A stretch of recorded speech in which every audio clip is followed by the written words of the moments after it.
Friends, welcome back to my YouTube channel. कैसे हैं आप सभी? आई होप आप सभी अच्छे होंगे। तो फ्रेंड्स, आज हम बात करेंगे रंजना और प्रिंस के बारे में। वैसे भी रंजना के बारे में बहुत दिन से इतना बात नहीं की है, तो आज सोचा चलो रंजना के बारे में ही बात करें। तो फ्रेंड्स, आज हम बताएंगे कि रंजना आखिर बुआ को देखकर इतना इमोशनल क्यों हो गई, और बुआ से इतना इनका इतना कनेक्शन तो था ही नहीं। बुआ को तो इन्होंने इस शादी के बाद मुश्किल से एक ही बार देखा होगा। फिर भी रंजना जब बुआ जी प्रयागराज से आई और वहां से मामी जी आई और वो चाची जी आई, तो पड़ोस वाली चाची जी थी, तो रंजना इतना इमोशनल हो गई कि रंजना की आंखों से आंसू रुक ही नहीं रहे थे। और रंजना को बहुत ही ज्यादा टेंशन हो रही थी, क्योंकि देखिए, जब हमारे कोई अपने किसी धाम पर जाते हैं या फिर तीर्थ पर जाते हैं, तो देखिए हम उनको बहुत अच्छी तरीके से विदा करते हैं। कहीं पहले तो बहुत ही अच्छे तरीके से होता था ये सब चीजें, लेकिन आज ये चीजें कहीं ना कहीं बंद सी हो गई हैं। बट होता तो अभी भी है, चाहे वो छोटे रूप में ही क्यों ना हो। तो फ्रेंड्स, यही चीजें हैं कि रंजना को हम एक चीज देखते हैं, रंजना के अंदर बहुत ही ज्यादा केयरिंग है। जैसे ही सासू माँ इनकी कल प्रयागराज से आई, और सासू माँ तो बहुत ज्यादा थकी हुई थी। मम्मी की इस हालत को देखकर रंजना देखते ही बहुत ज्यादा उदास हो गई, और उनको लग रहा था कि हाँ, सच में मम्मी बहुत ही ज्यादा थकी हुई है और मम्मी को अब आराम करना चाहिए। जैसे ही आंटी जी आई, रंजना गेट के पास गई और आंटी जी का अच्छे से उनको मिठाई खिलाया, आरती की, सब कुछ बाकायदा किया। तो होता है ना कि जब घर की बहू ही अच्छी होती है तो सब कुछ अच्छा होता है। और जैसे ही किसी किसी घर में घर की जो बहू होती है थोड़ी ही बेकार होती है ना, तो सच में पूरा घर परिवार जो होता है ना, उस पे ही डिपेंड होता है। अगर घर की लक्ष्मी ठीक होती है तो सब कुछ ठीक होता है। यहाँ पर रंजना को लेकर यही कहेंगे कि रंजना बहुत ही ज्यादा अच्छी है, बहुत ही ज्यादा केयरिंग है, हर किसी की केयर करती है। ऐसा नहीं है कि वो किसी की केयर ना करती हो। घर में अंकल जी की भी कितनी रिस्पेक्ट करती है, यहाँ तक कि मनीषा हो या फिर सचिन हो, हर किसी को केयरिंग करना होता है, उसको हर किसी का सम्मान करना होता है। और देखिए, जैसे ही आंटी जी आई तो रंजना ने मिठाई खिलाई और आरती की। फिर थोड़ी सी मिठाई आंटी जी ने रंजना को खिलाई। सच में यार लग रहा था आंटी जी बिल्कुल रोने वाली है। और जैसे ही वो अंदर को एंट्री की, तो वहां पर ये देखने को मिला कि जो बुआ जी हैं, बुआ जी और आंटी जी बिल्कुल लिपट लिपट कर रोने लगी। क्योंकि देखिए, बुआ जी इतना थक गई थे, थकने से ज्यादा वो कहीं ना कहीं डरी हुई भी थी। उनको पता नहीं किस चीज का इतना सा डर बैठा हुआ था कि वो हर होता है ना कि बहुत ज्यादा डर लगता है जब हम कहीं पर भी अगर रास्ता थोड़ी सी भटक जाते हैं, तब हमें उस जगह में इतना डर लगने लगता है। फिर तो इतना भीड़ वाला स्थान है, वहां पर अगर कोई खो जाता है तो सच में उसको बहुत ज्यादा डर लगता है। और ऐसा लगता है कि हम कहाँ फंस गए। फिर पूरा जो 15 से 16 घंटे नहीं, 25 घंटे हो गए थे पूरा, जब आंटी जी उनको खोजती रही 25 से 26 घंटे तक आंटी जी को कुछ नहीं पता चला।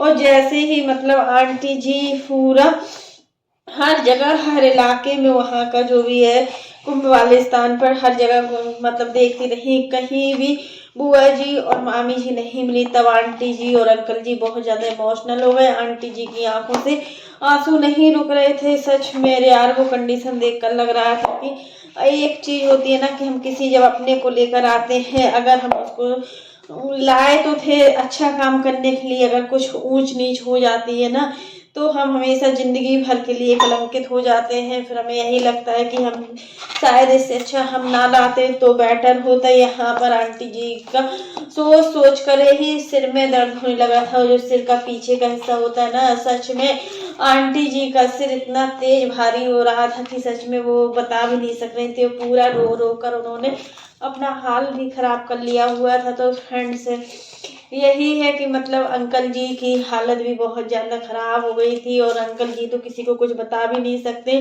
क्योंकि जो लेडीज होती हैं वो अपना दुख दर्द किसी को भी बता सकती हैं, बट जो जेंट्स लोग होते हैं वो अपना दुख दर्द किसको बताएं। आखिर कौन इतना तो वो लोग स्ट्रांग होते हैं कि किसी को अपना दुख दर्द नहीं बताते।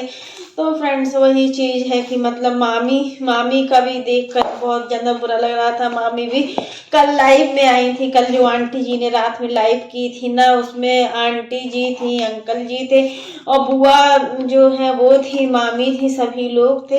तो प्रिंस की लाइव में हमने देखा हुआ था कि मतलब इतना सब कुछ प्रिंस की और प्रिंस और रंजना की अलग लाइव हुई थी, आंटी जी की अलग लाइव हुई थी।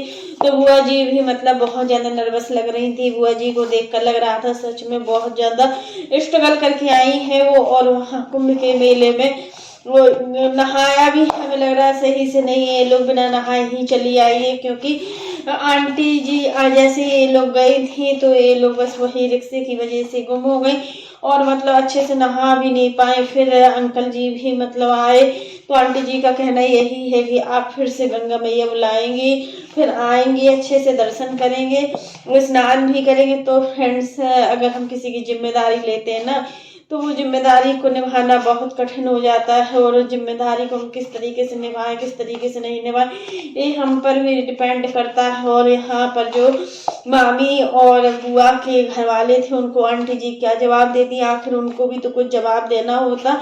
यहाँ प्रिंस बहुत ज्यादा उदास लग रहे थे। प्रिंस की हालत देखकर लग रहा था सच में प्रिंस तो उदास है। वहाँ रंजना भी उदास थी, बट वहाँ कहा जाए तो जो सचिन और मनीषा थे उनको एक रत्ती भर का फर्क नहीं पड़ा कि बुआ जी कहाँ है, मामी जी कहाँ है। उनको सिर्फ अपनी शॉपिंग से मतलब था और उनको कुछ भी सूझ नहीं रहा था। बस उनको लग रहा था कि हमें शॉपिंग कर लें। अभी एनिवर्सरी जो पार्टी सेलिब्रेशन होना है उसमें भी बहुत बड़ी कंट्रोवर्सी होने वाली है। और देखिए ये जो इनकी पार्टी होने वाली है ना, एनिवर्सरी पार्टी, ये 6 दिन की चलेगी। 6 दिन तक इस पार्टी में क्या कुछ होगा ये सब हम लोग देखेंगे। आखिर क्या क्या होने वाला, नई कंट्रोवर्सी भी स्टार्ट होने वाली है। आखिर कौन कौन से यूट्यूबर आएंगे इस कंट्रोवर्सी में। अंशु को भी ये लोग बुलाए हैं, अब देखते हैं कि अंशु आती है कि नहीं आती है। वैसे पिछली बार जब अम्बाला में जो भी अंशु के साथ हुआ था वो अच्छा नहीं हुआ था। उस समय अंशु बहुत ज़्यादा नर्वस थी और अपने आप को बहुत ज़्यादा अकेला फील भी कर रही थी। बट अब सब कुछ ठीक हो गया है, ऐसा नहीं है कि कुछ ठीक ना हुआ हुआ, पहले से तो बेटर है, पहले से सब कुछ ठीक चल रहा है। तो फ्रेंड्स आज के लिए बस इतना ही। कैसा लगा आपको मेरा वीडियो पसंद आए तो लाइक कर देना, और अगर आप चैनल पर न्यू हो तो चैनल को सब्सक्राइब करना ना भूलना। फिर मिलते हैं नेक्स्ट वीडियो में, तब तक के लिए बाय, टेक केयर। और फ्रेंड्स आप लोग भी कमेंट बॉक्स में जरूर बताना कि रंजना सच में बहुत समझदार है।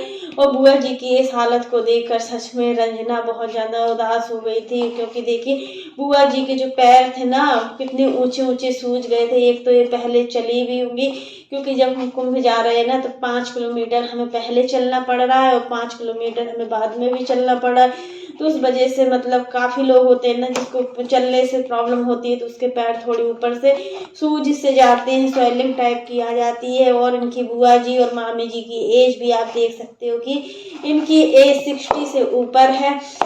और 60 से ऊपर जिनकी एज होती है ना तो उनको बहुत ज़्यादा प्रॉब्लम होती है चलने फिरने में, कहीं घुटने की प्रॉब्लम होती है, कहीं कुछ प्रॉब्लम होती है। वही सब प्रॉब्लम से यहाँ पर दोनों बुआ और मामी जूझ रही थी और पैर इतना सूज भी गए थे ना सच में। और आंटी जी के पैर में भी काफ़ी स्वेलिंग लग रही थी और आंटी जी का जो चेहरा था ना बिल्कुल मतलब मुरझाया हुआ लग रहा था, ना कोई मेकअप।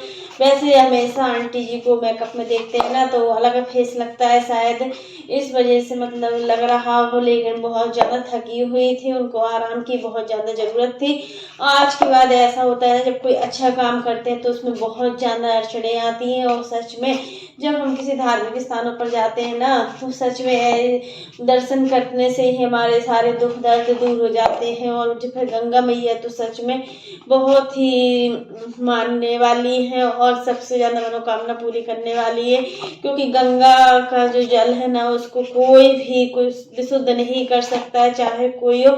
इतनी शक्ति होती है गंगा मैया के जल में, गंगा जल में कि मतलब उसको मतलब आप सालों साल भी रखे रहते हो ना तो कुछ भी नहीं बिगड़ता है। तो फ्रेंड्स आज के लिए बस इतना ही। कैसा लगा आपको मेरा वीडियो पसंद आए तो लाइक कर देना, और अगर आप चैनल पर न्यू हो तो चैनल को सब्सक्राइब करना ना भूलना। फिर मिलते हैं नेक्स्ट वीडियो में, तब तक के लिए बाय, टेक केयर।